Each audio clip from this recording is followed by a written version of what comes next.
everyone, my name is Chloe, and today I'm here to start a new vlog because, if you guys know, I've been in a little bit of an existential crisis when it comes to reading because I have, it's October. I want to be reading cozy mysteries, all the cozy things, and I have been not liking any of them. And so I've been stuck in my rut. I'm not really loving romance right now. I'm not loving cozy mysteries. I am loving women's fiction, so great. Historicals, I'm not really being drawn to, so I'm like, what's going on? What do I like? And so I thought I'm going to try something completely new, and I'm going to try fantasy. So I read some fantasy with my kids, but it's middle grade fantasy, very light. And the reason I don't typically enjoy fantasy is just because I really struggle to put myself in a different world where our world structure is not there. It is hard for my brain to comprehend. I don't know why. It's just something that I get lost, and I don't it doesn't compute. So I thought maybe since I'm not liking anything else or anything that I thought I would like, maybe I'm going to like fantasy. So let's try it. So I'm going to try 3 different books in this vlog. The first one is Divine Rivals, and I have heard nothing but good things about this by Rebecca Ross, and I'm going to have to put a picture up because, you guys, I've been waiting on a physical copy forever, and I have an audio copy. It's also on Kindle Unlimited, and so I am actually right now about an hour into the audio, and I am interested. I'm intrigued. I'm tracking for the most part. I am going to try to read some of it on with my eyes on the Kindle. I don't really enjoy ebooks that much, but when I read with my eyes, I definitely can have an easier time slowing down and therefore encompassing the whole world, understanding everything they're trying to tell me, because right now I'm really understanding the contemporary relationship. I'm not really understanding what's going on with the war. So basically, I don't know much. I honestly have kind of tried to avoid reviews because I knew that I wanted to try this. One of my best friends in real life gave it 5 stars, and she's not super stingy about 5 stars, but she doesn't give them out willy-nilly. So I knew I wanted to read it. And so all I know so far is it's about this woman who her brother has gone off to war. And it's some sort of War of the Gods. It's set in a contemporary setting though, and so she works at a newspaper or something, and has a rival that she works with. And they don't really like each other. They kind of share the same job, and she's got this magical thing at home where she can write a letter, and it just goes to her brother somehow. And something has gone haywire, and instead of going to her brother, it's going to this rival, but she doesn't know it. So it's kind of got the "you've gotten mail" trope. And I've heard this is romantic fantasy-esque. It's going to be a series. So we're going to see what I think of this. Other books that I'm going to try is, let's see. I've got my handy dandy list on my phone here. The Wishing Game by Meg Shaffer. I do have that one physically somewhere. So that one will be good. And I think that's pretty fantasy light, about kind of a Willy Wonka and the Chocolate Factory, but make it bookish, I think. And then also Legends and Lattes, which I know is a cozy fantasy. So if I'm not loving cozy mysteries, maybe I'll love a cozy fantasy, or maybe it'll be a complete bust, or maybe it'll open the door to some cozies that I do enjoy. So those are the 3 that I'm going to try. If I get a wild hair, well, no, I'm wrong. I was going to say if I get a wild hair, I will read the Rebecca Yarros book. You guys are probably screaming at me. I'm blanking. Fourth Wing. There you go. But I won't read that because I've been on hold for that forever and a day, and I very highly doubt I would like to get this done in a week or 2. But I also am going to intentionally intersperse other things, because by a third fantasy, as a non-fantasy reader, I know if I read 3 in a row, by the third, I'm probably gonna be I'm kind of over this. So I'm intentionally going to not read these in a row, but I am going to try to read them here within the next couple weeks because I have them all on hold on audio copies or digital copies. And if I'm slumpy with them, I want to be able to use that to kind of read when I don't want to read with my eyes, because it is so much slower with my eyes. So anyway, that's everything. So today is October 22nd. We'll see how long it takes me. These books, I definitely listen on audio. I typically can listen at 2.5 times speed. With fantasy, I'm not going to do that. I'm going to read as slow as I need to, just to understand everything that I need to understand. So hopefully I will report back and have great news. Let's see. Hey everyone, so forgive the lighting, and if you hear any fan noises or anything, I'm down in our basement. It's 5:30 in the morning. I'm about to work out, but I am over halfway through Divine Rivals, and I'm really liking it. But honestly, guys, the fantasy element is very, very, very small. This is definitely fantasy light, which I'm liking. So now our main character has gone to be a war correspondent, and we're finding out a little bit more about the magic system and how she's able to communicate via these letters and typewriter. And yeah, I don't really have that much to say because it is going well. It's not one, like when I put it down, I'm not super eager to pick it back up. Yet I am curious. She's trying to be a war correspondent so she can find her brother. And she's still communicating with this guy who is her rival, but she doesn't know that's who she's communicating with. So it's a little romance, a little searching for the brother, and then like the war stuff is kind of just in the background. So it feels pretty contemporary, you guys. So so far so good, I guess. I will check in when I finish it. Hey everyone, so we just got home from some errands and physical therapy and I don't even know what else, but I finished the Divine Rivals last night, or Divine Rivals. It's not the Divine Rivals, it's just Divine Rivals, and I am gonna say like 3 stars. This was very light fantasy. This actually just felt like a wartime romance that the specifics of the war, yeah, they're fantastical, but like it could have been, you could have said it's World War III and it would have been virtually the same story. There is like the magical element of the typewriters. She can communicate through the typewriter or whatever, but overall it was just fine for me. And like, I know it ended on kind of a cliffhanger and a twist, and I know people are like very eagerly awaiting the next one that comes out in December, and I will maybe read spoilers of it, but I don't need to dedicate 4 or 6 hours to reading the whole book. So the romance was fine. I heard some complaints about it being insta-love, and I don't agree with that because they fall for each other in like very harrowing circumstances. And so I think if you go through something like that together, it bonds you. And so I don't know, I liked it, but it was just okay for me. So, strike 1 on fantasy, although like, was that even a fair shot at fantasy? I don't know.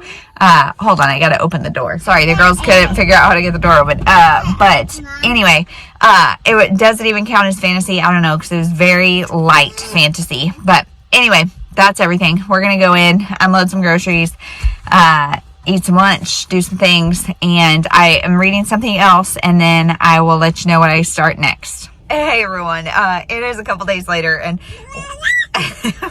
we're just getting to gymnastics, and my baby loves to hear her own voice, so you're gonna hear it too probably. But I have started the wishing game, and guys, it's just as magical as everybody has said it is. It is basically Charlie and the Chocolate Factory, but with books. It is this famous artist or author who has stopped writing. He writes children's series, and there's this like mysterious clock island, and it like the beach is at 5 o'clock, and so it's 5 o'clock beach or whatever.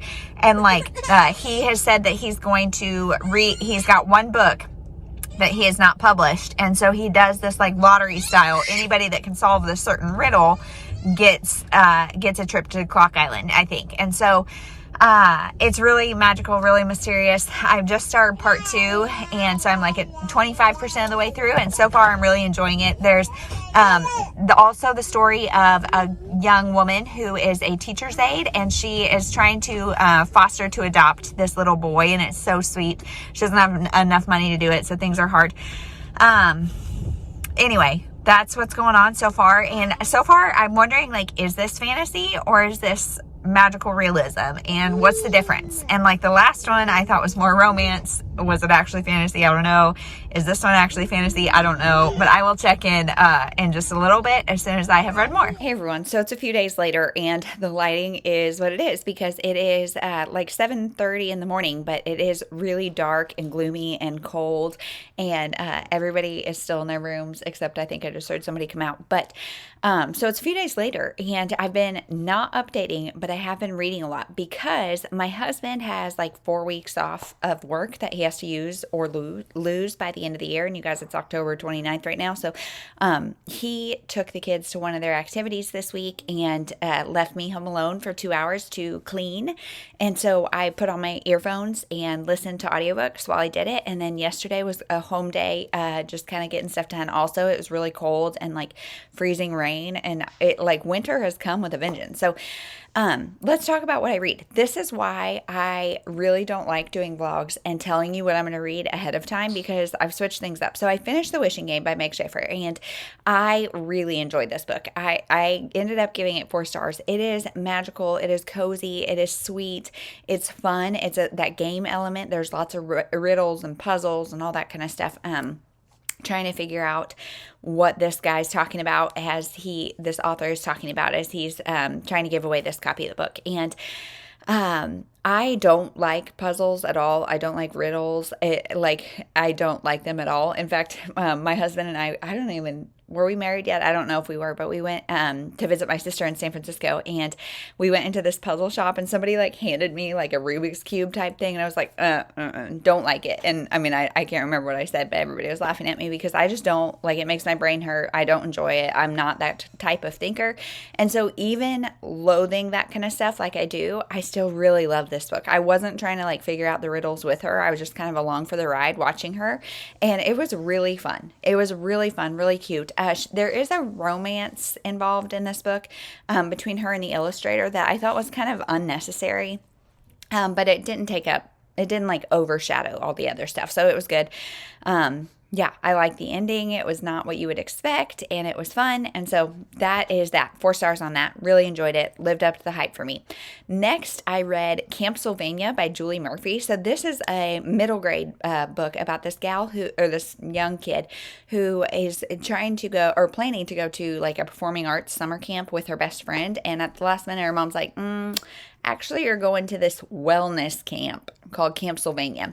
Her mom had been to this wellness camp when she was young, and or a similar one, and was friends with a couple of people, one of them including this gal who has started Camp Sylvania. So she goes reluctantly, does not want to go, but she goes, makes some friends. It's very summer campy, but the people who are running it may be vampires. And so it was a fun, campy read, something quick and easy and really entertaining. Not something I'll probably remember for long, so probably 3.5 stars. But that also was categorized as fantasy because which I'll talk more about my ideas about like categorizing stuff. It's categorized as fantasy on Goodreads, and so I'm counting it for this. That I didn't intentionally read it for this, but because there were like fantastical things going on.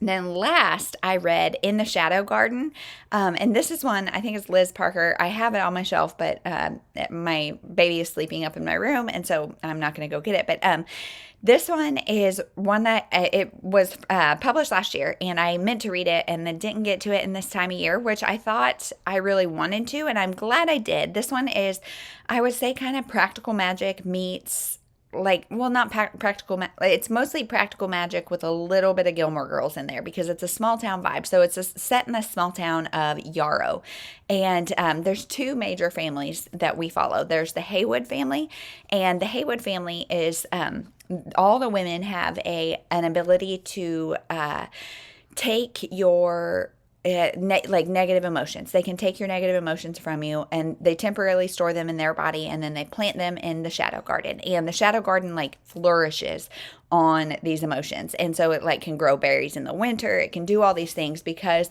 if you've got anxiety, they can take that from you, sadness, whatever, all these things you can they can help you with that. And so we follow mainly 3 main characters. So Irene is kind of the matriarch of the Haywood family. Her mother is in the story as well. So I guess not technically the matriarch, but Irene, and then her 20-something daughter, Addison. So we follow both of them. Addison has not been able to like hone her magical abilities, and so there's some of that going on. The other family is the Bonners, and the Bonners have a bourbon distillery, and their bourbon is made from some of the corn on the Haywood, like the Haywood corn, and so it has the ability to make you forget. So, yeah, once a year there's like a festival or whatever that you can have this bourbon and you can forget anything you want to forget. So there's that. One of the sons of that family is estranged. His name is Cade, I think. And he's estranged. He left town 25 years ago, wants no part of anything, was not close with his dad or his mom or his brother or any of that. But he's thinking maybe he's got some abilities that he doesn't quite understand. Coincidentally, that happens at the same time that his father dies. And so he goes back to Yarrow to kind of try to figure that out. So obviously a very fantastical situation set up with this garden and all these abilities and all that. And so then what follows is trying to figure out Irene, one of the matriarch, for lack of a better word, her brother was killed, and so we kind of try to figure that out. So there's an element of mystery. There's some family drama as we figure out a lot of things that happened in the past and connections of who's who and all that. Our main character, Addison, we do not know who her dad is until later in the book, so there's that. There's also, like, Addison tried to help her first love, and things went wrong, so that's kind of explored. There's a lot explored, and it was really fun. And this one I actually read on ebook. So I like read partially with my eyes, either ebook or physical, and partially let Alexa read to me. And I found that I enjoy the parts that I read physically so much more. And that's not a surprise to me because I always enjoy books more when I read them physically. But it really made me think about like going forward how I want to do that. But it's just so hard. You guys, if you are parents of young kids, or if you've been parents of young kids, you know how hard it is to get like physical reading time. My physical reading time is not a lot, and when I'm doing it, there's always other things I could and should be doing. And so it's just audiobooks and ebooks are the way to go right now. But I really enjoy physical reading so much more. But anyway, so big win on that one too. I am giving it 4 stars. I really enjoyed it. And I don't think you need to read it this time of year. There's nothing specifically set in fall or anything, but I just enjoy those kind of stories right now. So the thing that so my takeaways from this vlog. So fantasy is not as scary as I would have said. It's not as far out of my comfort zone as I would have thought. The other thing I want to tell you guys is that I started Legends and Lattes today on audio, and I listened to a little bit of it, and I just wasn't in the mood. I don't know if I've done too much fantasy. I also have Britney Spears' memoir waiting for me on audiobook, so on my Libby, so I kind of am distracted. So I'm not going to read that one right now because I don't want to dislike it just because I've read a lot of fantasy and I'm kind of ready for something else. So I'm going to like soft DNF that, read it maybe next year. We'll see. I'm not going to read it, but so fantasy, great things to take away. But what is fantasy? And I would really like to know your opinions on it because I don't honestly feel like I really read a true fantasy. Like, what's the difference between fantasy and magical realism? Because the Shadow Garden is, I would say, kind of magical realism of it's set in the real world. There's just these extraneous capabilities and gardens and all that kind of stuff. But like a lot of it is real world stuff. So is that magical realism? Is it fantasy? Again, it's categorized as fantasy on Goodreads, so I'm going with it. I kind of feel the same about The Wishing Game. It was a fantastical island and a fantastical situation, but set in a relatively contemporary world, very similar to Charlie and the Chocolate Factory. And so is that magical realism? Is that fantasy? What is that? Doesn't matter. I don't know. The first one I read was, I would say, more romance, and then Camp Sylvania. I mean, is that like middle grade horror? I don't know. So did I actually read fantasy? Was I successful in this? I don't know. I think like maybe Legends and Lattes would be different because it's not a world that's contemporary at all. So I probably should have read that one. Same with like The Fourth Wing by Rebecca Yarros. That's not in our world at all. So are those the true fantasies? And did I just kind of waste your time and clickbait you? I don't know. You guys tell me, what are your thoughts? And again, just with anything else, there's like levels of things. There's no clear lines, but what are your thoughts? Let me know. Can't wait to see you in the next one. Thank you so much for watching.